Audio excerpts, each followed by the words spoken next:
MTV news Kannada ವಾಹಿನಿಗೆ ಸ್ವಾಗತ. City Ravi ಮಾತನಾಡಿದ್ದು ದೊಡ್ಡ ತಪ್ಪು. ಮಹಿಳೆಯರ ಮೇಲೆ ಮಾತನಾಡುವುದನ್ನ ನಾವೆಲ್ಲರೂ ಕೂಡ ಖಂಡಿಸ್ತೀವಿ. ಅವರ ಬಾಯಿ ಮೇಲೆ ಹಿಡಿತಾ ಇದ್ವಿ, ಮಾತುಗಳು ಮಾತನಾಡಬಾರದು.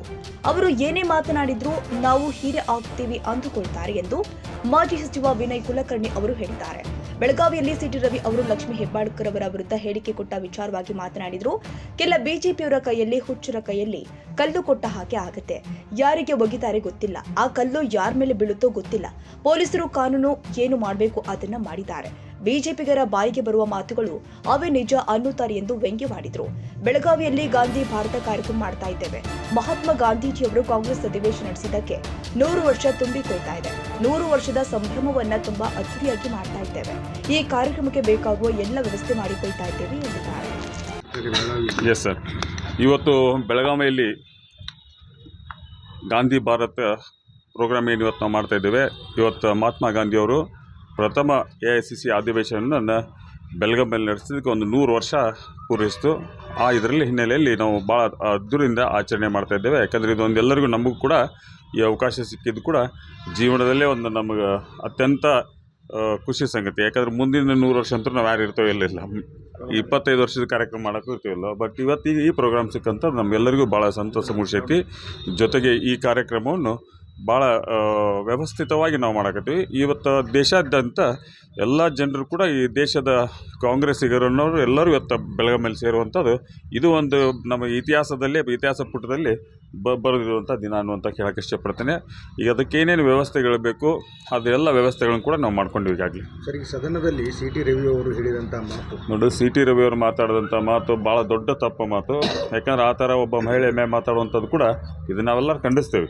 ಇನ್ನು ಅವರು ಹೇಳ್ಕೊಳ್ಳೋಂಥದ್ದಾಗಲಿ, ಆಮ್ಯಾಗ ಬಾಯಿಗೆ ಕೂಡ ಹಿಡ್ತಿಲ್ಲಂಥ ಮಾತುಗಳನ್ನು ಮಾತಾಡುವಂಥದ್ದಿಲ್ಲ. ಯಾಕಂದ್ರೆ ಅವ್ರು ಏನೋ ಮಾತಾಡಿದ್ರು ನಾವು ಹೀರೋ ಹಾಕ್ತೇವೆ ಅಂತ ತಿಳ್ಕೊತಾರೆ. ಅವ್ರ ಪರಿಸ್ಥಿತಿ ಹೆಂಗಾಗೈತೆ, ಕೆಲವು ಮಂದಿ BJP ಅವ್ರ ಕೈಲಿ ಹುಚ್ಚರ ಕೈಯಲ್ಲಿ ಕಲ್ಲು ಕೊಟ್ಟಂಗಾಗೈತಿ. ಯಾರಿಗೂ ಹೋಗಿತಾರೋ ಗುರುತಿಲ್ಲ, ಯಾರಿಗೂ ಬೀಳುತ್ತೂ ಗುರುತಿಲ್ಲ. ಅದು ಆ ರೀತಿ ಮಾತಾಡುವಂಥ ವ್ಯವಸ್ಥೆ ಇತ್ತಲ್ಲ, ಇದನ್ನೇನು ಬಂದ್ ಮಾಡ್ಬೇಕು. ಅವರು ವ್ಯವಸ್ಥೆನ ಸಾಕಷ್ಟು ಪ್ರಶ್ನೆ ಮಾಡ್ತಾರೆ. ಪೊಲೀಸ್ ವ್ಯವಸ್ಥೆ ಸಾಕಷ್ಟು ಪ್ರಶ್ನೆ ಮಾಡ್ತಾರೆ. ಬಂಧನ ಮಾಡಿದಾದ್ಮೇಲೆ 400 ಕಿಲೋಮೀಟರ್ ಬೆಳಗಾವಿ ಜಿಲ್ಲೆ ಮತ್ತು ಅಕ್ಕಪಕ್ಕ ಜಿಲ್ಲೆಗೆ ನೋಡ್ರಿ, ಅವರು ಕಾನೂನು ಪ್ರಕಾರ ಏನು ಇದು ತೊಗೊಂಡಿರ್ಬೋದು. ಆದರೆ ಈ ರೀತಿ ಮಾತಾಡೋದು ಕೂಡ ತಪ್ಪಲ್ಲ. ಪೊಲೀಸ್ ವ್ಯವಸ್ಥೆ ತಪ್ಪು ಅನ್ನೋಕ್ಕಿಂತ ಮುಖ್ಯವಾಗಿ ಅವ್ರ ಬಾಯಿಂದ ಏನು ಬೇಕಾದ ಮಾತಾಡಿ ಬೇಕಾದ ಇರ್ಬೋದಾ ಈ ವ್ಯವಸ್ಥೆ.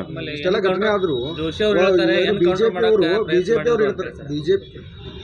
ನಾ ಹೇಳಾಗತ್ತಿಲ್ಲ, ಅವ್ರು ಏನು ಮಾತಾಡ್ತಾರೋ ಅವ್ರ ಬಾಯಿಗೆ ಏನು ಮಾತು ಬರ್ತಾವೆ ಅವ ನಿಜ. ಅವ್ರ ಮಾತಿನಿಂದನೇ ಇವತ್ತು ಮಟ್ಟ ಇಲ್ಲಿ ಬಂದಾರ.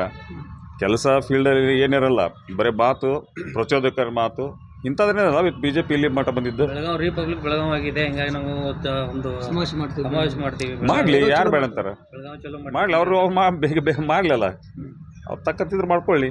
ಸರ್, ಈಗ BJP ಅವರು ಅವ್ರಿಗೆ ದೌರ್ಜನ್ಯ ಆಗಿದೆ ಅದನ್ನೆಲ್ಲ ಮಾತಾಡ್ತಾರೆ. ಆದ್ರೆ ಒಬ್ಬರು ಹೆಣ್ಣಿನ ಬಗ್ಗೆ ಮಾತನಾಡಿದ ಬಗ್ಗೆ ಯಾರೋ ಒಬ್ರು ಧ್ವನಿ ಎತ್ತಾ ಇಲ್ಲ. ನಾ ಹೇಳಿದ್ನಲ್ಲ, ಅವ್ರ ವ್ಯವಸ್ಥೆನೇ ಅಂಥ ವ್ಯವಸ್ಥೆ ಐತಿ. ಎಲ್ಲರದ್ದು ನೋಡಿ, ಅವ್ರು ಮಾತಾಡುವಂಥ ಮಾತು ಬರೀ ಪ್ರಚೋದಕರ ಮಾತುಗ ಮಾತಾಡುವಂಥದ್ದು. ಆಮ್ಯಾಗ ಏನು ಅವ್ರ ಬಾಯಿಂದ ಬರಬಾರ್ದಂಥ ಶಬ್ದಗಳು ಬರುವಂಥದ್ದು. ನಾ ಹೇಳಿದ್ನಲ್ಲ, ಅವ್ರದ್ದು ಹೆಸರಿಗೆ ಅಷ್ಟೇ. ಈ ಹೋಟ್ ಪ್ಯಾಟರ್ನ್ ಕನ್ವರ್ಟ್ ಮಾಡ್ಕೊಳಕ್ಕೆ ಏನು ಬೇಕು ಎಲ್ಲನೂ ಮಾಡ್ಕೊಳಕ್ಕೆ ವ್ಯವಸ್ಥೆ ಅವ್ರು ಮಾಡುವಂಥದ್ದು ಹೇಳಿ. ಹೌದು, 200% ಅವ್ರ ಕೈ ಹೆಂಗೈತೆ ಅಂದ್ರೆ ಇವತ್ತು ಹುಚ್ಚರ ಕೈ ಕಲ್ ಕೊಟ್ಟಂಗದು. ಯಾರಿಗೂ ಹೋಗಿತ್ತಾರೋ ಗೊತ್ತಿಲ್ಲ, ಆ ವ್ಯವಸ್ಥೆ ಒಳಗದಾರ ಅವರು. ತಾಜಾ ಸುದ್ದಿಗಾಗಿ ಎಂಟಿವಿ ನ್ಯೂಸ್ 24x7ಗೆ ಸಬ್ಸ್ಕ್ರೈಬ್ ಮಾಡಿ ಮತ್ತು ಬೆಲ್ ಐಕಾನ್ ಅನ್ನು ಒತ್ತಿ. ತಪ್ಪದೇ ಲಿಂಕ್ ಶೇರ್ ಮಾಡಿ.